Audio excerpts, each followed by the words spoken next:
আন্তর্জাতিক অপরাধ আদালতের প্রধান প্রসিকিউটর করিম এ খান বৃহস্পতিবার নিউ ইয়র্কে জাতিসংঘ সদর দপ্তরে জাতিসংঘের সাধারণ পরিষদের অধিবেশনের ফাঁকে প্রধান উপদেষ্টা অধ্যাপক ডক্টর মোহাম্মদ ইউনূসের সঙ্গে সাক্ষাৎ করেছেন।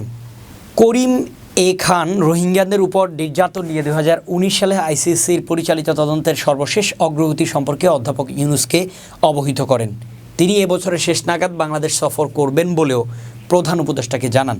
রোহিঙ্গা সংকট নিরসনে নতুন গতি আনতে অধ্যাপক ইউনূসের 3 দফা প্রস্তাবের প্রশংসা করেন করিম এ খান। বুধবার জাতিসংঘ সদর দপ্তরের এ বৈঠকে প্রধান উপদেষ্টা এই প্রস্তাব দেন। এ সময় সেখানে আইসিসির প্রধান প্রসিকিউটর ও বক্তব্য রাখেন। প্রস্তাবগুলোর মধ্যে রয়েছে সার্বিক পরিস্থিতি পর্যালোচনার নিমিত্তে জাতিসংঘ প্রধানের একটি জরুরি সম্মেলন আয়োজন ও করণীয় প্রস্তাব, রোহিঙ্গাদের মানবিক সংকটে নিরসনে যৌথ সহায়তা পরিকল্পনা জোরদার এবং 2017 সালে মিয়ানমারের রাখাইন রাজ্যে সংঘটিত গণহত্যার বিচার ও জবাবদিহিতার নিশ্চিতে আন্তর্জাতিক প্রচেষ্টা।